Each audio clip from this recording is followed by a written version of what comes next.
Puszcza dla mnie jest lasem niezwykłym. Tu rządzi natura.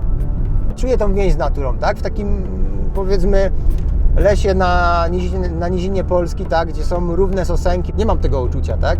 A w tym lesie mam to uczucie.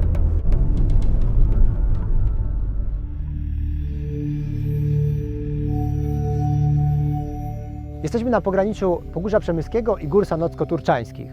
Karpaty jest to jedno z najdzikszych miejsc w Europie.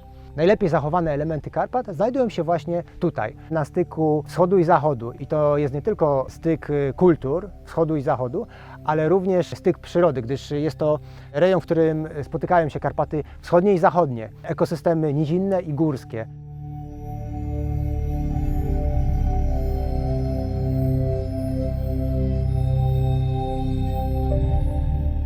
Jeszcze przed II wojną światową był tutaj cały tygiel kultur. Prawosławni, grekokatolicy, katolicy, ewangelicy, jak również osoby wyznania mojżeszowego. Niestety za sprawą II wojny światowej, jak również późniejszej akcji wysiedleńczej, tzw. akcji Wisła, teren ten został prawie zupełnie wyludniony. W czasach PRL-u powstało tutaj tzw. państwo arłamowskie, zamknięty ośrodek rządowy, wojskowy, który był miejscem wypoczynku dla dygnitarzy komunistycznego państwa.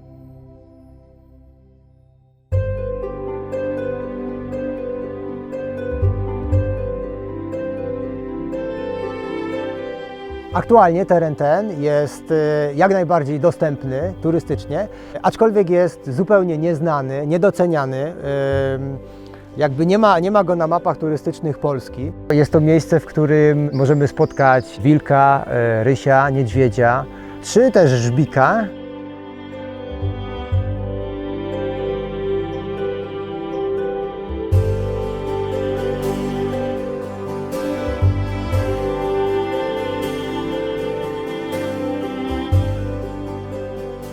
Znajdujemy się w bardzo ciekawym miejscu pod jodłą, którą nazywamy pieszczotliwie celebrytką, dlatego że bardzo często ją odwiedzamy, pokazujemy wielu ludziom, bo jest piękna, jest niesamowita.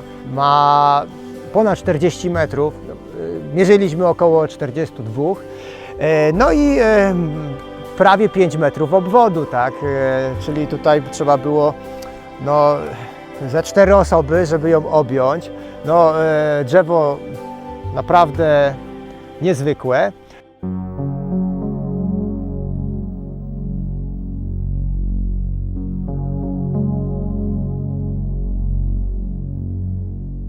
Znajdujemy się właśnie obok cerkwi w Posadzie Rybotyckiej. Jest to najstarsza cerkiew w Polsce. Została wybudowana w XIV wieku.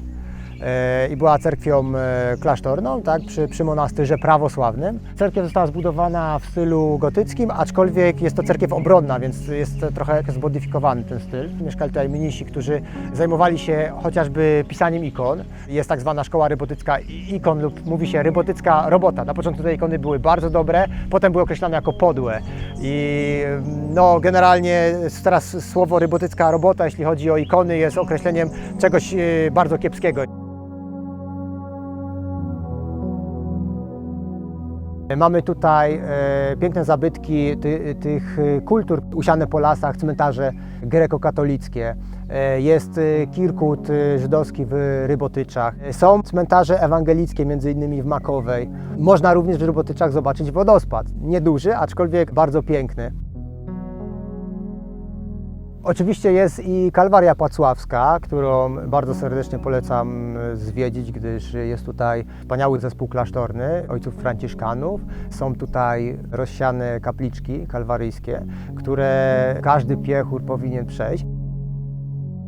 Jeśli ktoś chce naprawdę odpocząć na łonie natury, jeśli ktoś chce zobaczyć piękne widoki bez tłoku i bez innych turystów, zanurzyć się w graniu świerszczy, w szumie wiatru, w odgłosie potoku, powinien przyjechać tutaj, spędzić tutaj kilka dni, pochodzić po tych lasach i również zachwycić się tak jak ja tym obszarem.